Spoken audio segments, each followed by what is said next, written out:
Okay, it's a Monday Night Music Club, and we're here with Matt from Dancehall DJs and Events. How's it going, Matt? How's it going? You alright? Yeah, good, thank you. Thanks ever so much for coming on the show. No worries. Just a little catch-up, really, see how everything's going. What are you up to at the moment? Busy. Got a big summer ahead, full of lots of weddings coming up all over Leicestershire, even the UK. So yeah, just looking forward to that, really. Happy days. Business is good then. That's great to hear.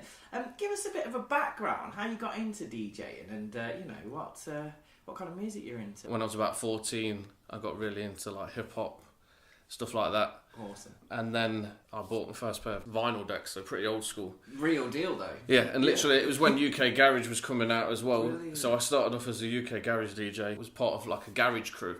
So Awesome. basically it was like a DJ and like 5 MCs. Wow. So we would like literally go around like youth clubs and like small like bars like... Did you MC? I used to try, but yeah, I wasn't very good. It still comes out sometimes now when I've had a few drinks. Brilliant. But yeah, it's not something that I was that good at. But I kind of left that to the other guys. But it was mainly me doing the DJing kind of thing. But yeah, that must have been fun. Yeah, it was cool. That UK Garage at the time was absolutely massive. Yeah. It was like early 2000, 2001. Oh, so it was all, you know, So Solid Crew and all that type of like groups that were out at that time. So yeah, it was really good. Yeah, the crew was like Blazing Squad. I used to actually tell people I was in Blazing Squad. I used to get away with it sometimes when I was younger, when I was like 15, 16. It was funny. It was funny, man. And then I used to go to like parties, and it used to be like the stereotypical DJ of like an older dude in a Hawaiian shirt playing the Macarena and stuff like that, and Agadoo, which I kind of had the idea and thought, you know, why can't you do something different of having a younger DJ? Something cool. Something cool, yeah. So I started the business when I was like 18, and then I kind of just built it up and up and up. I was doing it part-time as I still had full-time employment as well. So I was kind of literally working Monday to Friday, finishing work at like 5 o'clock on a Friday, then going out and going to do gigs Friday and Saturday night, literally. Awesome. But you loved it? Yeah, loved it, yeah, absolutely loved it. It was so good, you know. There's such an art to keeping the party going. Give us a bit of an insight into that. Yeah, it's all about reading the crowd. So at the start of the evening, you would kind of like, it's kind of like background music. People are arriving, people are talking, socialising, having some food. But then at the start of the evening, I'm always looking out for, you know, people tapping their foot to the music, nodding their head, you know, even miming the words. So then you kind of get the feel of the crowd and how they're going to be. And then normally it just takes that one song, and it takes, you know, 2 or 3 will start coming to the dance floor, and then all the others will start as well. Yeah. It's normally the women who start first, the men will follow, as always. But as soon as you got that, and then you just got to try and keep the momentum going, and then also, as well as doing that, which helps the crowd, is the beat matching, the mixing. Yeah. I've learnt to, like, they do it in the bars and clubs where you're literally mixing and beat matching as well. Yeah. So that keeps a nice flow of the music. There's no awkward silences or stops or gaps. So sometimes I would, you know, drop the first few bars of the next song coming in, and then they hear it and they get excited, cheer, scream like that, and that's when you know they're getting excited. You know that next song's coming. Yeah, you got them on the edge then until it drops. Yeah. Happy days. So, taking us back then to you know, where it all started. Let's play a track for everyone that you want to hear for a change. For me, one of my favourite songs of all time, which means a lot to me, just because everything he talks about, the way he raps about in the song, it's how he started to where he got to. And he's one of the most famous rappers there ever was, and it's Notorious B.I.G. Juicy. Yeah, this album is dedicated to all the teachers that told me I never amount to nothing. To all the people that lived above the buildings that I was hustling from, that called the police on me when I was just trying to make some money to feed my daughter. Yeah. And to all my peoples in the struggle, you know what I'm saying? It's all good, baby. Check it. It was all a dream. I used to read Word Up magazine. Salt and Pepper and Heavy D up in the limousine. Hanging pictures on my wall. Every Saturday, rap attack Mr. Magic Marley Marl. I let my tape rock till my tape pop. Smoking weed and bamboo, sipping on private stock. Way back when I had the red and black lumberjack with the hat to match. Remember rapping Duke? The hard, you never thought that hip-hop would take it this far. Now I'm in the limelight cause I rhyme tight. Time to get paid, blow up like the world trade. Born sinner, the opposite of a winner. Remember when I used to eat sardines for dinner? Peace to Ron G, Brucey B, Kid Capri, Funk Master Flex, Love Bug, Star Ski. I'm blowing up like you thought I would. Call a crib, same number, same hood. It's all good. And if you don't know, now you know.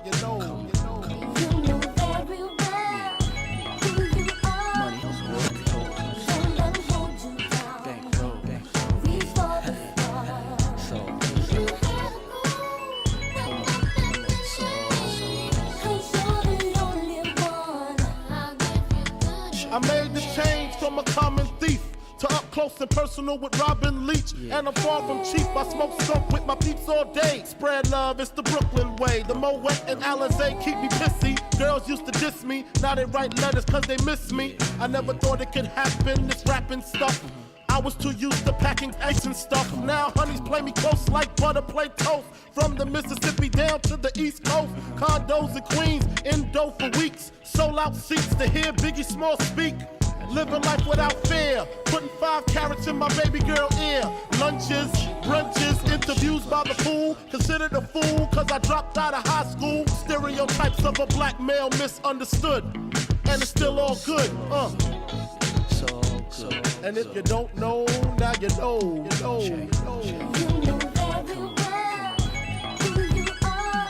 Big roll, someone hold you down. Reach for the stars. Mansion, so. Cause you're the only one. 94. Super Nintendo, Sega Genesis. When I was dead broke, man, I couldn't picture this. 50-inch screen, money green leather sofa. Got 2 rides, a limousine with the chauffeur. Phone bill about 2 G's flat. No need to worry, my accountant handles that.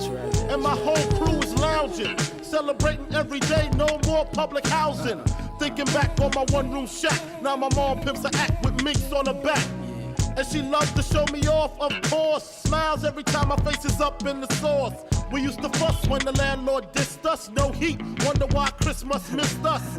Birthdays was the worst days. Now we sip champagne when we thirsty. Damn right I like the life I live. Cause I went from negative to positive and it's all good. And if you don't know, now you know, you know, you know. You know very well Money. who you are. And if you don't know, now you know, you know, you know. That's right.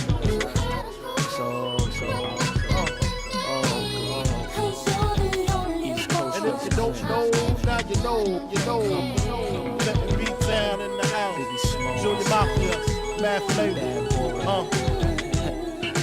I see you, Yeah. Alright.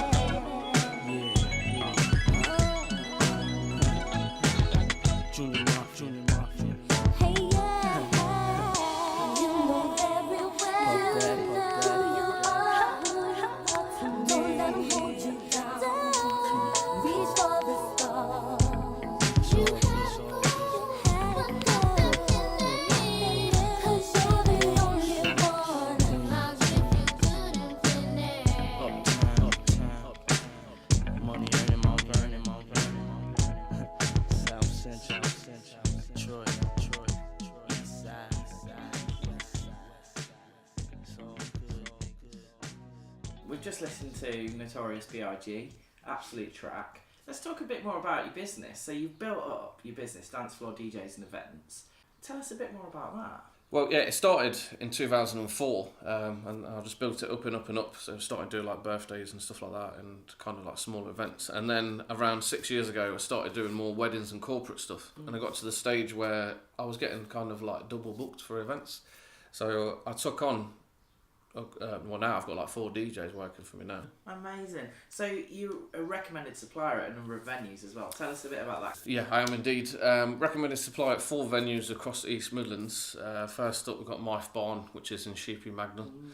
I've been recommended supply there since it opened around late 2012. Brilliant, awesome venue. Played there. Yeah, stunning venue, fantastic staff, great team. Do probably around 25-30 weddings there a year. Wow. And then next up we've got Household Hall in the Woodlands, which is kind of like Lutterworth Way. Again, been recommended supply there since around 2012, 2013. Do probably around 15-20 weddings there a year as well. The third venue is a place called Keithorpe Manor, which is Uppingham Way. Really nice venue. Do a lot of Asian weddings there. But yeah, really good, lovely staff. Been recommended supply there since earlier this year. Like I did a lot of events there, got on great with the team, and then they asked me to be recommended supply, so that was all good. And then the fourth one is a place in Northamptonshire called Kelmarsh Hall, because it's not just the music you play, it's how you are as a person to the customers, to the client, to the venue staff, and also the way the setup is. I use a professional like DJ setup with a booth. It's all very neat and tidy. I've got slight OCD as well, so everything has to be very neat and tidy. So it looks very nice. You know, there's nothing worse kind of thing if you're having like a first dance photo and there's in the background you got all like dotty lights on the bride and groom's faces and stuff like that. Things like that. Yeah. And also it's the way you come across as a person, but the way you like, even just like down to the way you dress. Yeah. You know, there's no point doing a wedding in a stately home if you won't attract it. You know, you got to look the part. So that's why I always wear a suit and stuff like that. So those gigs, I mean, you've got 4 recommended venues at the moment. But Yeah. they must keep you busy. How many gigs are you doing a year? Yeah, it gets pretty crazy. It's around 60 to 70 events. So that could be, it's mainly weddings that we do, but we also do like corporate stuff. Yeah. And kind of the occasional birthdays and things like that. Yeah. And also we do so it's equipment hire. So it's not just DJing. So sometimes customers would want just a dance floor. Yeah. Or just a love letters, because as well as the DJing, we do like love letters, dance floors, confetti cannons, venue lighting, wedding post box, giant light box. All these various different things which enhance the venue and make it just like give it that little bit extra. Good job you got your van, mate. Yeah. So I'll be able to do it in like a little car. No way. It's great to see that it's always evolving. Yeah. I'm always looking for new things, just to make it. You know, if you can make it better, you could just to do it. Weren't you literally one of the first people to get love lights? Pretty much. Yeah. I mean, you know, everyone's got them now, but yeah, pretty much. I was one of the first. But yeah, they've been so popular because it looks good in the photographs. People like to have the photos with them, and it just looks good as a good backdrop when people are having the first dance and stuff like Talking point as well. Talking point, yeah, that's it. Same with the dance floors. Sometimes people say, "Well, do I really need a dance floor?" And I'm like, "Well, you know, you don't have to do anything, but it is good because it kind of gives that point in the room where people know where to dance." And yet again, it just looks fantastic in the photos and stuff like that. Yeah. So, Awesome. So where can we find out more information? Website is www.dancefloor-djs-events.com. Facebook, you can find us on there, Dancefloor DJs and Events. Same on Twitter, and also Instagram, really popular on there. Always try and update that with some nice images of events we do every week and what's coming up, and also new products that we've got available for hire. Good man. Okay, so we're at a gig. It's all going off. Dance floor's packed. You're gonna drop a tune. What's it to be? I did go through a stage in my life of I used to play the drums to a certain extent. Cool. I took an interest in bands and live music, but a song that means a lot to me that I've always loved, and it still goes down well at weddings, especially if guys seem to love it, is the Smiths' "This Charming Man." Punctured bicycle on a hillside desolate. Will nature make a man of me yet? When in this charming car, this charming man, why pamper life's complexity when the leather runs smooth on the passenger seat?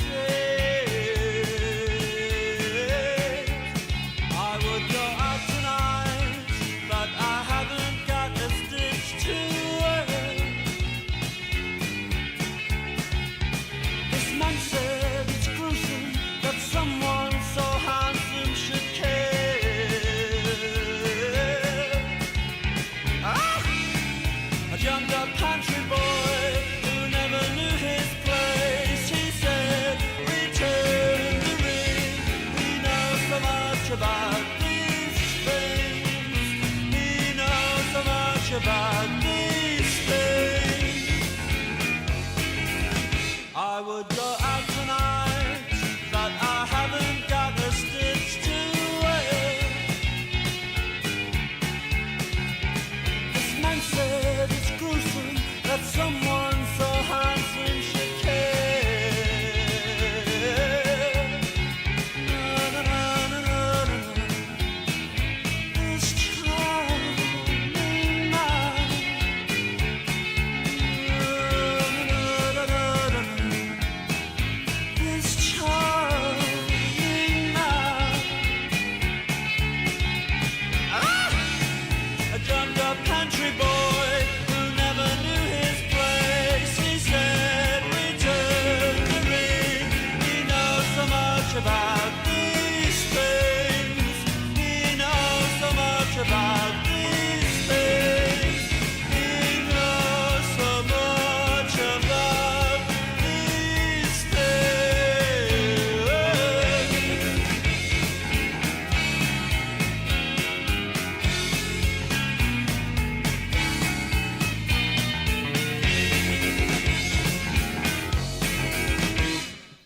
us then. You must have some stories about. You've done loads and loads of gigs. There must have been some interesting things that happened. Play for famous people, perhaps. Or... Yeah, I mean, a lot of stories I can't say on radio. I've had some interesting things happen, and doing this job, you meet all types of people. Yeah. Like, as you probably know as well. But yes, some crazy people, some crazy times, but it's all good fun most of the time. One gig that stood out for me, which was quite good and quite cool, was it was a guy, quite a well-off guy. Did an event for him at his house, and his really nice house in a marquee. Did an event for him 1 year. He asked me back to do his wedding at Warwick Castle a year later. Which was again really, really nice. And then literally 2 years later, he asked me back again the third time, back at his house for his wife's 30th birthday. And there was rumours that there was going to be somebody famous turning up, and I was like, well, who's it going to be? You know what I mean? Like, I don't know. I was expecting Timmy Mallet or something. I don't know, something like random. But literally, like, there was like rumours saying it's going to be one of the Spice Girls. I was like, no way. And then literally in walks in Ginger Spice, Jerry Halliwell. No way. And literally she did I think she did 5 or 6 songs, just her. Really? And just another guy doing guitar. Amazing. And and then after she finished, I carried on DJing until the early hours. Until God knows 4 or 5 o'clock in the morning. Wow. Crazy time. So. Amazing. Sounds like lots of fun. So you got a busy summer ahead of you. Loads of gigs this year. And next, presumably. Yeah, literally fully booked for the rest of this year. Lots going on, mainly weddings, but then also a lot of corporate stuff as well. And then, of course, when it comes to December, lots of Christmas parties. We resident Christmas DJ at Howthorpe Hall in the Woodlands, so we do lots of events there for all the crazy work parties that happens and all the things that goes on there. We're full of interesting evenings and events, as always. And then, next year, going into next year, 2018, I think we've got 25 weddings booked in so far. If you're looking for a wedding DJ, corporate DJ, give me a shout and try and help you out. Keep up the good work. Thanks for coming on the show. No worries, thank you very much. Great to see you, and I'll catch you at a gig soon. Yeah, cheers, bye-bye.